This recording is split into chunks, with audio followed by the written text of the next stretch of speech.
بسم اللہ الرحمن الرحیم۔ السلام علیکم ناظرین، میٹرو ون نیوز کی ماہ رمضان المبارک کی خصوصی نشریات آباد ہے رمضان۔ میں ہوں آپ کا میزبان ڈاکٹر بلند اقبال۔ ناظرین، آپ کو بتاتے چلیں کہ آج 10 رمضان المبارک ہے، یعنی آج ہم اپنے جو رحمت کا عشرہ ہے اس کے آج آخری دن پہ کھڑے ہیں۔ ناظرین، 10 رمضان المبارک کی ایک طرف تو یہ حیثیت بھی ہے کہ رحمت کا عشرہ جو ہے وہ ہم سے رخصت ہو رہا ہے، مغفرت کے عشرے کا آغاز ہو رہا ہے، لیکن دوسری جانب آج کا دن ایک خاص شخصیت کے نام سے منسوب ہے، یعنی ایک ایسی شخصیت جس نے اسلام کو اس قدر تقویت بخشی کہ شاید اس کا اندازہ ہم اور آپ نہیں لگا سکتے۔ رسول اللہ صلی اللہ علیہ وآلہ وسلم کی زوجہ مطہرہ، یعنی جب رسول اللہ صلی اللہ علیہ وآلہ وسلم سفر شام پر جاتے ہیں حضرت خدیجہ الکبریٰ رضی اللہ تعالی عنہا کا سامان تجارت لے کر، آپ صلی اللہ علیہ وآلہ وسلم جب سفر سے واپس آتے ہیں، واپسی میں آپ کے ساتھ حضرت خدیجہ کا غلام میسرہ بھی موجود ہے، اور منافع اس قدر ہوتا ہے، یعنی منافع سے جو چیزیں رسول اللہ صلی اللہ علیہ وآلہ وسلم جب لا کر حضرت خدیجہ الکبریٰ رضی اللہ تعالی عنہا کو پیش کرتے ہیں تو حضرت خدیجہ الکبریٰ رضی اللہ تعالی عنہا حیران رہ جاتی ہیں کہ اتنا منافع کیسے ہو گیا۔ میرے رسول صلی اللہ علیہ وآلہ وسلم سامان تجارت لے کر گئے تھے۔ میسرہ سے پوچھتی ہیں کہ کس قدر منافع اس میں حاصل کیا گیا۔ میسرہ کہتا ہے کہ آپ یقین کریں کہ جس چیز میں عیب تھا وہ چیز اس کا عیب بتا کے دی، اور منافع اس قدر کم تھا کہ شاید اس وقت عرب میں کوئی سوچ بھی نہیں سکتا تھا کہ اتنا کم منافع لیا جائے، پھر بھی اللہ تعالیٰ نے اتنی برکت دی کہ اتنا منافع ہوا کہ اس سے پہلے کبھی سامان تجارت میں اتنا منافع نہیں ہوا تھا۔ پھر حضرت بی بی خدیجہ الکبریٰ رضی اللہ تعالی عنہا آپ صلی اللہ علیہ وآلہ وسلم کی ایمانداری سے اس قدر متاثر ہوئی کہ حضرت بی بی خدیجہ الکبریٰ رضی اللہ تعالی عنہا نے پیغام بھیج دیا شادی کا، نکاح کا، حضرت محمد مصطفیٰ صلی اللہ علیہ وآلہ وسلم کی خدمت میں۔ ناظرین، رسول اللہ صلی اللہ علیہ وآلہ وسلم جن کی عمر مبارک 25 برس ہے، حضرت بی خدیجہ الکبریٰ بنت خویلد رضی اللہ تعالی عنہا جو کہ 40 برس کی ہیں، اور آپ پہلے بھی آپ کے جو شوہر تھے وہ وفات پا چکے ہیں، اس قدر متمول گھرانے سے تعلق رکھتی ہیں کہ اسلام کی راہ میں ابتدائی طور پہ اگر میں کہوں کہ جس قدر روپیہ پیسہ دولت، یعنی اشرفیوں کی صورت میں اگر ایک سر آٹا لینے کے لیے ایک اشرفی بھی دینی پڑی تو کبھی اف تک نہیں کیا، یعنی حضرت بی خدیجہ الکبریٰ نے اسلام کی راہ میں اور حضرت محمد مصطفیٰ صلی اللہ علیہ وآلہ وسلم کی ایک آواز پہ اس طرح لبیک کہا کہ شاید ہم کبھی اس چیز کا سوچ بھی نہیں سکتے کہ کس قدر خدمتیں ہیں، کس قدر جو خدمات یا عظمت حضرت بی خدیجہ الکبریٰ رضی اللہ تعالی عنہا کی۔ بہرحال ناظرین، آج کے پروگرام کا آغاز کرتے ہیں۔ ہمارے ساتھ موجود ہیں قاری فیصل چشتی، بہت خوش لہن نعت خواہ ہیں۔ میں درخواست کروں گا کہ اللہ تعالیٰ کے حضور تلاوت قرآن پاک کی تلاوت پیش کریں، اور ساتھ ساتھ چونکہ حضرت بی خدیجہ الکبریٰ کا ذکر ہو رہا ہے تو پہلی وحی کی جو سورہ الق کی ابتدائی 5 آیات ہیں ان کے لیے درخواست کروں گا۔ جی، الف لام میم، سوری جو وہ ہے نا، اقرأ بسم ربک الذی خلق۔ جی، اعوذ باللہ من الشیطان الرجیم،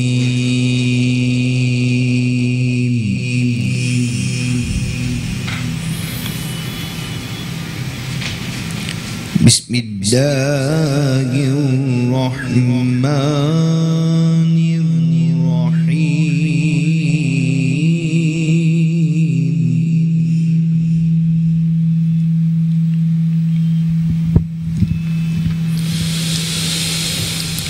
اقرأ باسم ربک الذی خلق،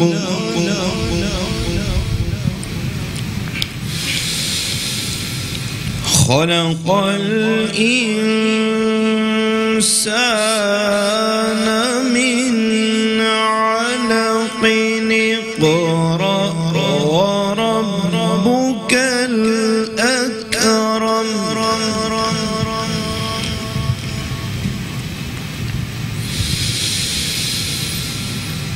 اقرأ وربك الأكرم الذي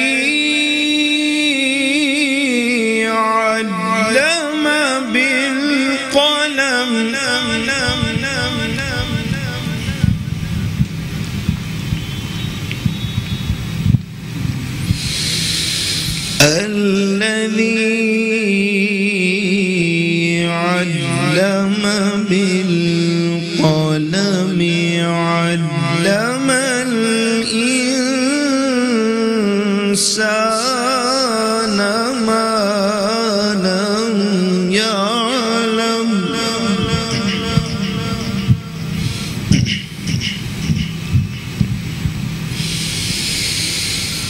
اقرأ باسم ربك الذي خلق خلق الإنسان من علق اقرأ وربك الأكرم الذي علم بالقلم علم الإنسان ما لم يعلم